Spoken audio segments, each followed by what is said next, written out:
سلامونه او احترامات می قبول کړئ قدرمنو دوستانو. د خان کلیک چینل دی، تاسو ته په یو نوې ویډیو کې هرکلی وایم.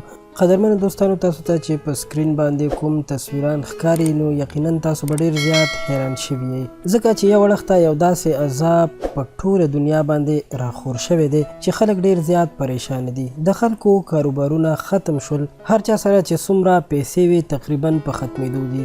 خوراکي مواد هم په ټوله نړۍ کې په ختمېدو دي او ورسره دنیا دې حالت ته رسیدونکې ده چې د ټولې دنیا اقتصاد په ښکته روان دی او هر ملک د غربت سره مخ کېدونکی دی. دوستانو، دا نور هیڅ هم نه دی، د الله تعالی یو عذاب دی.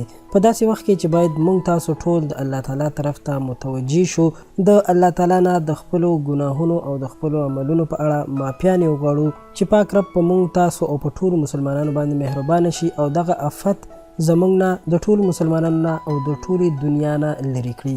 خو په ضد دې چې موږ د الله تعالی طرف ته متوجه شو، نو اوس هم څه ضمیر فروشه او بې پښتو خلک لګیا دي، داسې کارونه کوي چې اسلام ته خو بیخي د منلو وړ نه دي، خو پښتو ته هم د منلو وړ نه دي. تاسو به په سکرین باندې دا تصویران ګورئ. دوستانو، اول خو به موږ د پښتو فلمونو خبره کوله چې د پښتو په فلمونو کې څه کارونه کیږي، هغه ټول ستاسو د وړاندې دي. خو اوس د پښتو فلمونو سره خلک د خپلو یوټیوب چینلو دپاره او د فیسبوک پیجونو دپاره په خپلو موبایلونو او په کیمرو کې داسې ریکارډینګونه کوي او بیا په سوشل میډیا باندې خپروي چې د ماشومانو او د نوي نسل د سترګو حیا یې واخیسته. دوستانو، د دې کارونو او د داسې ویډیوګانو او د داسې سندرو جوړولو خو هر وخت مذمت پکار دی او هر وخت دې سره اختلاف پکار دی. خو په داسې وخت کې چې موږ تاسو او ټول انسانان د یو داسې عذاب سره مخ یو چې باید موږ ټول د الله تعالی طرف ته متوجه شو، نو نه پوهیږم چې د داسې خلکو ایمان او پښتو چرته تللی ده چې اوس هم په دې سوچ او فکر کې لګیا دي چې په کومه طریقه باندې موږ خلک ګمراه کړو او په کومه طریقه باندې هغوی ته دغسې خرابې ویډیوګانې مخې ته راوړو چې هغوی وګوري او دوی پرې پیسې وګټي. دوستانو، زموږ د معلوماتو له مخې په داسې شارټ کلیپونو یا فلمونو او یا سندرو باندې چې هر څوک کار کوي هغه ټولې پنجابیانې جینکۍ دي. د دوی کار همدغه حیاشي او فحاشي خپرول دي. دوی دین، اسلام او پښتو سره هیڅ کار نه لري.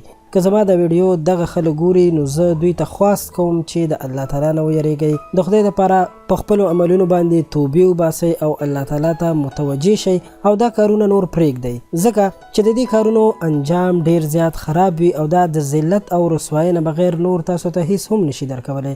ځکه که دا عذاب کنټرول نشو او الله تعالی خپل رحم ونه کړو نو کیدای شي یو داسې ناورین سره مخ شو چې په لارو کوڅو کې به مړي پراته وي او بویونه به تریخیږي او څوک به د ویرې نه د هغوی جنازې هم نه کوي. الله تعالی دې زموږ توبې قبول کړي او الله تعالی دې په موږ باندې خپل خصوصي رحم وکړي.